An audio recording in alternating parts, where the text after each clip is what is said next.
ইরানে ভয়াবহ হামলা, কেঁপে উঠল যুক্তরাষ্ট্রের বৃহত্তম সামরিক ঘাঁটি। খবর আল জাজিরার।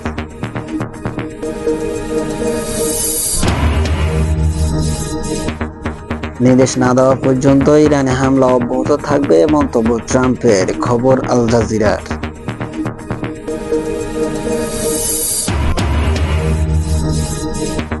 শেখ হাসিনাকে বাংলাদেশে প্রত্যাবর্তনের ব্যাপারে এবার জানালেন ভারত।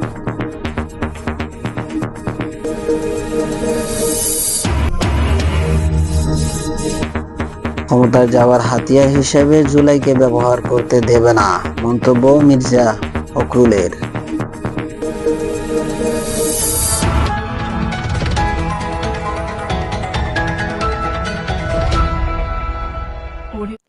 ইরানের ভয়াবহ হামলা, কেঁপে উঠল যুক্তরাষ্ট্রের বৃহত্তম সামরিক ঘাঁটি। মধ্যপ্রাচ্যের উত্তেজনায় নতুন মাত্রা পেয়েছে। এবার যুক্তরাষ্ট্রের সবচেয়ে বড় সামরিক ঘাঁটিকে লক্ষ্য করে ভয়াবহ হামলা চালিয়েছে ইরান, যা পুরো অঞ্চল জুড়ে নিরাপত্তা ও যুদ্ধ পরিস্থিতি নিয়ে নতুন করে উদ্বেগ সৃষ্টি করেছে।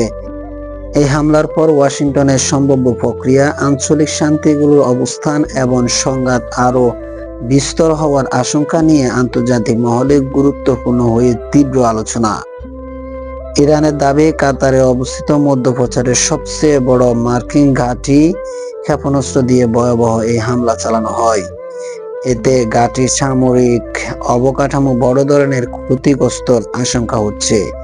আইআরজিসি জানিয়েছে, দুই পক্ষের চলমান চরম উত্তেজনার মধ্যে মার্কিন ঘাঁটি লক্ষ্য করে এটি ছিল তাদের ১৫তম দফা বড় ধরনের প্রতিশোধমূলক হামলা। এই হামলায় মার্কিন বিমান ঘাঁটির একটি আধুনিক দীর্ঘ পাল্লা রাউটার সিস্টেম এবং বেশ কয়েকটি কৌশলগত জ্বালানি সরবরাহকারী বিমান সম্পূর্ণ ধ্বংস হয়ে গেছে বলে দাবি করেছেন তেহরান। বিবৃতিতে ইরান কড়া হুঁশিয়ারি দিয়ে বলেছেন, মার্কিন যুক্তরাষ্ট্র এবং যেমন আঞ্চলিক দেশ তাদের সামরিক ঘাঁটি ব্যবহারের সুযোগ দিচ্ছে, তারা যদি সীমারেখা অতিক্রম করে তবে তার ফল হবে অত্যন্ত ভয়াবহ।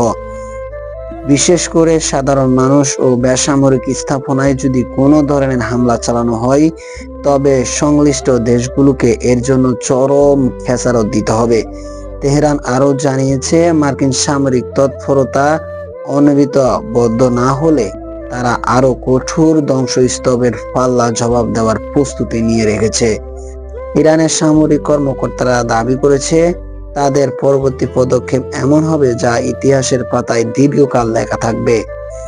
কাতারের রাষ্ট্রীয় কর্মকর্তা এখনো পর্যন্ত ইরানে এই দাবি বিষয়ে সরাসরি কোনো আনুষ্ঠানিকভাবে মন্তব্য করেননি। তবে কাতার জানিয়েছে, তাদের নিজস্ব অস্ত্র বাহিনী আকাশপথে আসা হামলা সফলভাবে নিয়ত সক্ষম করেছে। যদিও আকাশে ড্রোন বা ক্ষেপণাস্ত্র ধ্বংস করার সেটি ঘনিষ্ঠ মাটিতে পড়েছে। ধ্বংসস্তূপে আঘাতে একটি স্থানীয় শিশু আহত হয়েছে। চলতি বছরের ফেব্রুয়ারি মাস থেকে মধ্যপ্রাচ্যে মার্কিন ও ইসরায়েলি যৌথ সামরিক অভিযানের পর থেকেই পুরো অঞ্চলে চরম উত্তেজনা বিরাজ করছে। গত মাসে পাকিস্তানের মধ্যস্থতায় দুই পক্ষের মধ্যে শান্তি আলোচনার মাধ্যমে একটি ভঙ্গুর সমঝোতা হয়েছিল। তবে সম্প্রতি হরমুজ প্রণালীকে কেন্দ্র করে দুই পক্ষের মধ্যে নতুন করে পাল্টাপাল্টি হামলা ও উত্তেজনা শুরু হওয়ায় পরিস্থিতি আরো মারাত্মক ও যুদ্ধের দিকে ধাবিত হচ্ছে। নির্দেশ না দেওয়া পর্যন্ত ইরানে হামলা অব্যাহত থাকবে, মন্তব্য ট্রাম্পের। মার্কিন প্রেসিডেন্ট ডোনাল্ড ট্রাম্প বলেছেন, তার নির্দেশ না দেওয়া পর্যন্ত ইরানের বিরুদ্ধে সামরিক হামলা অব্যাহত থাকবে। একই সঙ্গে তিনি দাবি করেছেন, মঙ্গলবার যুক্তরাষ্ট্রের প্রতিনিধিদের সঙ্গে ইরানের আলোচনা হয়েছে, যদিও এই বিষয়ে বিস্তারিত কোনো তথ্য প্রকাশ হয়নি। ইরানের ইন্টারন্যাশনাল প্রতিবেদন বলা হয়েছে, ফক্স নিউজকে দেওয়া এক সাক্ষাৎকারে ট্রাম্প বলেন, যতক্ষণ না আমি বলছি যথেষ্ট হয়েছে ততক্ষণ হামলা চালাবে।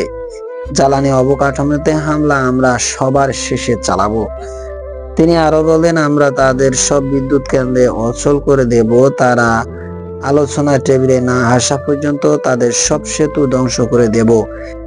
একই সাক্ষাৎকারে ট্রাম্প জানান, মঙ্গলবার যুক্তরাষ্ট্রের প্রতিনিধিদের সঙ্গে ইরানের আলোচনা হয়েছে, তবে এই বিষয়টি আর কোনো বিস্তারিত তথ্য দেয়নি। অন্যদিকে শেখ হাসিনাকে বাংলাদেশে প্রত্যাবর্তনের ব্যাপারে এবার যা জানালেন ভারত। বাংলাদেশের সাবেক প্রধানমন্ত্রী শেখ হাসিনা প্রত্যাবর্তনের অনুরোধ পর্যালোচনা করে দেখা হচ্ছে বলে ভারতের পররাষ্ট্র মন্ত্রণালয়ের মুখপাত্র জয়সওয়াল জানিয়েছেন। সাপ্তাহিক ব্রিফিংয়ে এক সাক্ষাৎকারে প্রশ্ন করেন, আমরা জানতে পারি শেখ হাসিনা অন্য অভিযুক্ত ব্যক্তিদের প্রত্যাবর্তনের জন্য বাংলাদেশে আবারও ভারতকে অনুরোধ করছে। এই বিষয়ে বাংলাদেশ ও ভারতের মধ্যে কোনো যোগাযোগ হয়েছে কিনা? তাছাড়া শেখ হাসিনা নিজের ডিসেম্বরে দেশে ফেরার ঘোষণা দিয়েছেন, তাই বিষয়টি নিয়ে দুই দেশের মধ্যে কোনো যোগাযোগ হয়েছে কিনা? এই প্রশ্নের জবাবে ভারতের পররাষ্ট্র মন্ত্রণালয়ের মুখপাত্র বলেন, আমরা প্রত্যাবর্তনের জন্য একটা অনুরোধ পেয়েছি। যেমনটি আমরা আগেই বলেছি, অনুরোধটি পরীক্ষা করে দেখা হচ্ছে। সংশ্লিষ্ট আইনগত ও বিচারিত প্রক্রিয়া আলোকে অনুরোধটি বিবেচনা করা হবে। আরেক সাংবাদিক প্রশ্ন করেন বাংলাদেশে করা আরেকটি প্রত্যাবর্তনের অনুরোধ নিয়ে। তিনি বলেন, বাংলাদেশের পররাষ্ট্রমন্ত্রী বলেছেন তারা একটি ব্যক্তি প্রত্যাবর্তনের অনুরোধ জানিয়েছে, ভারতীয় কর্তৃপক্ষ কাগজগত পাঠিয়েছে। এই ব্যক্তি গ্রেপ্তার হয়ে ভারতের পুলিশের হেফাজতে আছে।